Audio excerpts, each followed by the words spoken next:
Before the noise, there was silence. Before the war, there was him. It was late afternoon in a quiet, green field in the French countryside. The hills rolled as if they were breathing, and the wind carried the scent of damp earth and freshly cut wood. The world had no idea that war was approaching. Elias, barefoot and with calloused hands, was kneeling in the pasture, tending to a small wound on the leg of a newborn colt. The horse was restless, stubborn, resistant to touch, but there was something in his gaze that revealed trust. A dark, sharp glint, as if the animal already knew what human eyes could not yet see. They named him Arrow. And from the very first day, Elias knew, this would not be an ordinary horse.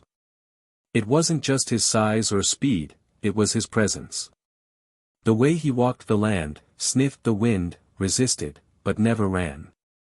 Between the two of them, a bond formed without ceremony. No words. No promises. Just gestures. Outstretched hands. Lowered muzzles. The quiet shared between a boy and an animal who, somehow, seemed to have been born at the same moment. Elias didn't know it yet, but that colt would become more than a companion. He would be a memory. A shelter.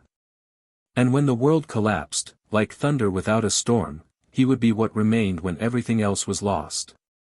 That summer, time was still kind. The green still held strong. And fate waited in silence. Autumn arrived slowly, but it brought with it a different kind of silence. The hills were still green, but there was something in the air, a prolonged pause, as if the world were holding its breath. The trees had begun to shed their golden leaves, and the once busy fields seemed to be watching. It was as if the land knew before the people did. The war broke out miles away. But it took only a few weeks for the call to reach the village. Elias had his hands buried in hay when he heard the bugle for the first time. He didn't look up right away. He just stood there, eyes closed for 1 second longer, trying to stretch out a moment that had already ended. The next day, he left. Arrow did not stay behind. He wasn't a tool, nor an ordinary mount. He was part of Elias, and part of what Elias knew might still protect him. The two left the farm before sunrise, crossing the wooden gate with steady, heavy steps. Neither of them looked back. Elias's mother had sewn a blue cloth inside his coat. But it was his father who gave him something quieter, a small, dull silver medal that had been passed down through 3 generations. To remind you who you are, when everything out there tries to make you forget. Elias fastened the medal to Arrow's bridle. He didn't say why. He just did. The farewell was silent. At the top of the hill, where the road split, he stopped. The breeze carried the scent of damp earth and distant smoke. The world was still calm, but the sound of the first gunfire already echoed through the neighboring fields. Elias took a deep breath. Arrow let out a low whinny, as if he felt it too. It was the end of childhood. And the beginning of something that still had no name. Arriving at the military camp felt like stepping onto another planet.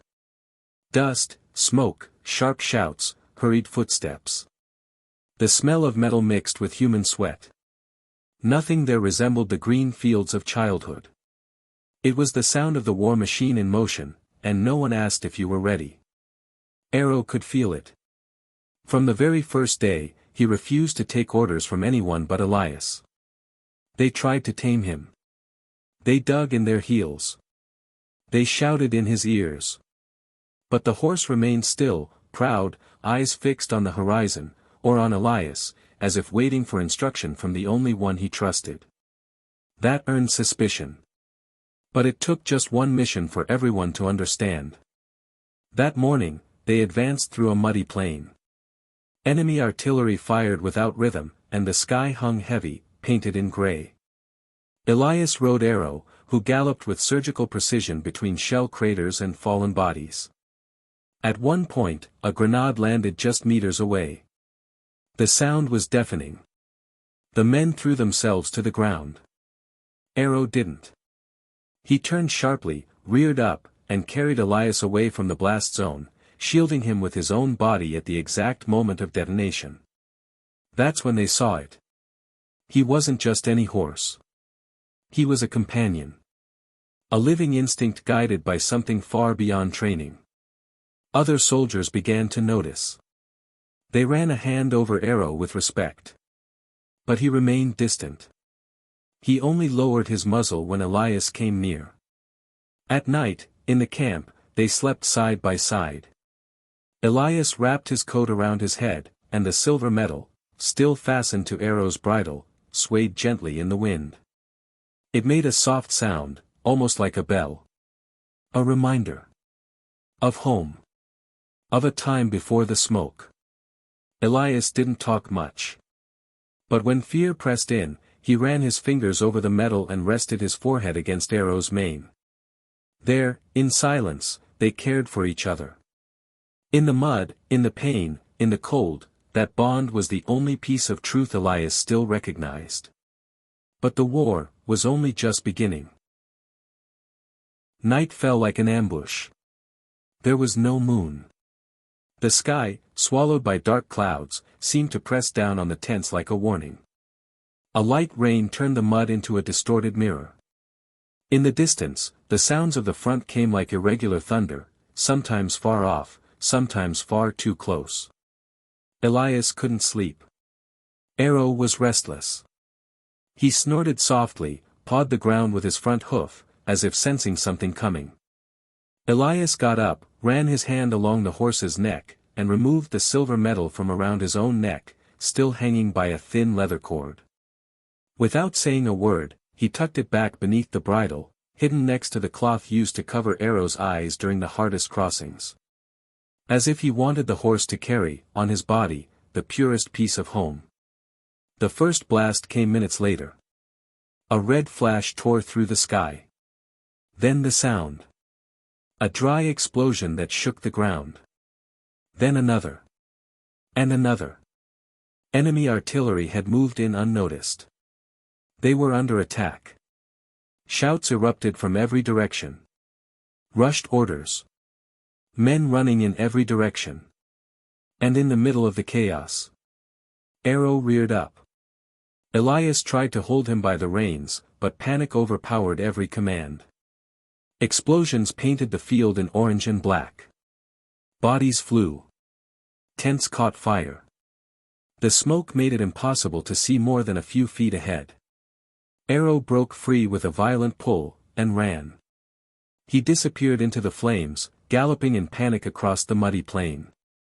Elias tried to follow, screamed his name, but a piece of shrapnel struck his shoulder. His body gave out. The world spun. And then, darkness. When he opened his eyes, he was lying on the ground, covered by a dirty tarp, surrounded by moans and the crackling of debris. He had been rescued. But inside, he felt lost. His first instinct was to search for Arrow. He rose, stumbling, whispering the name that always came so easily.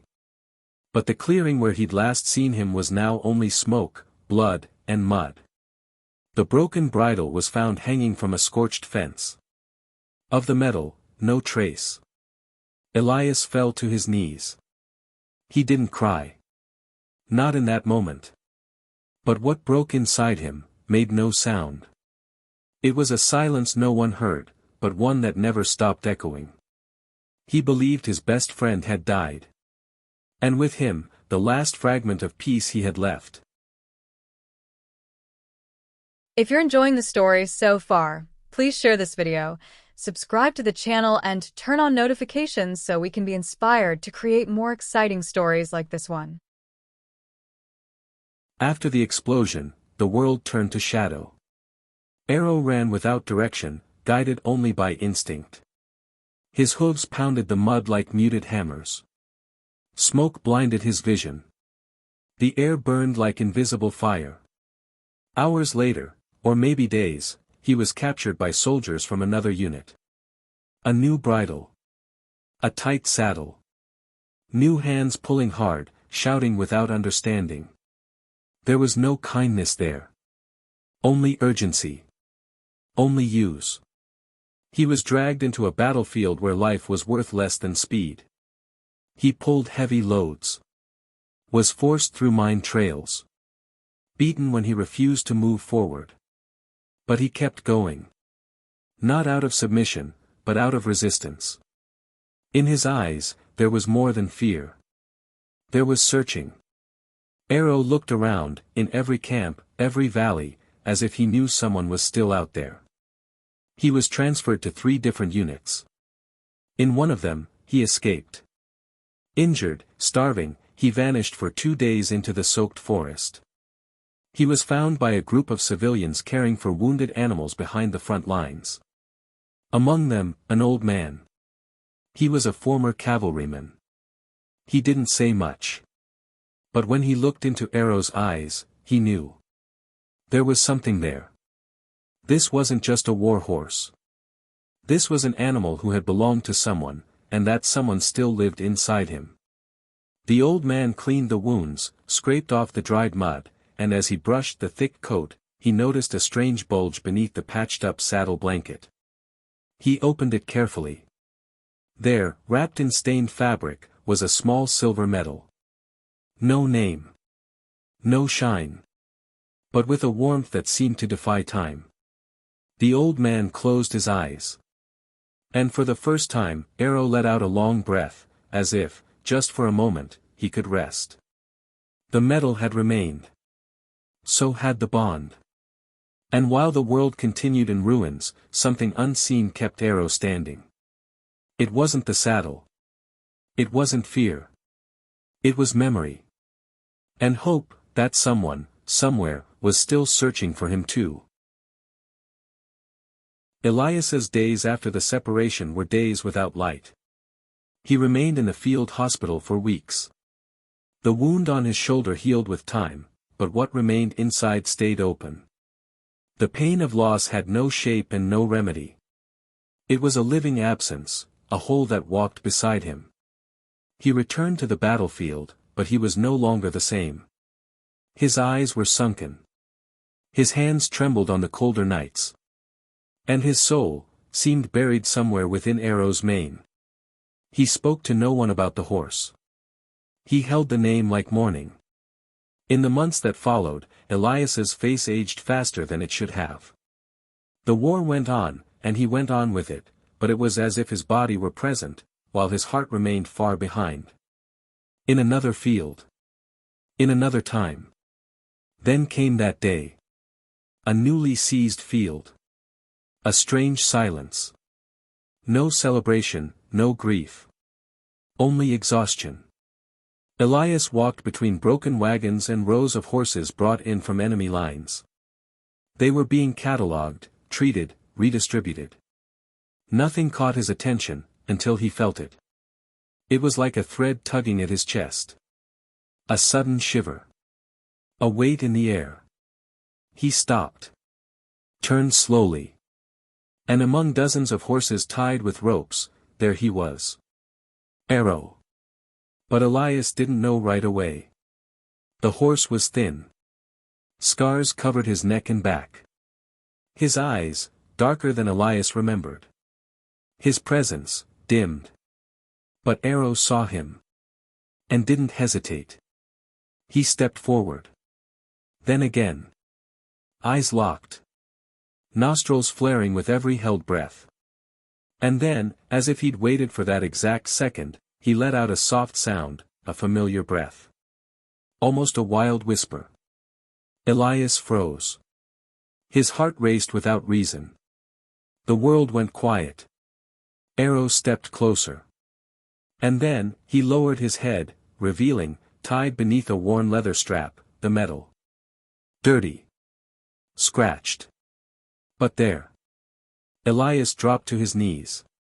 Not from pain, but because everything returned at once, the green field of childhood, the wind in a mane, the first touch, the whistle only they knew.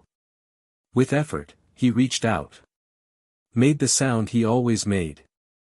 An arrow placed his muzzle in Elias's hand, as if time had never passed. There were no tears. Only a deep, whole silence.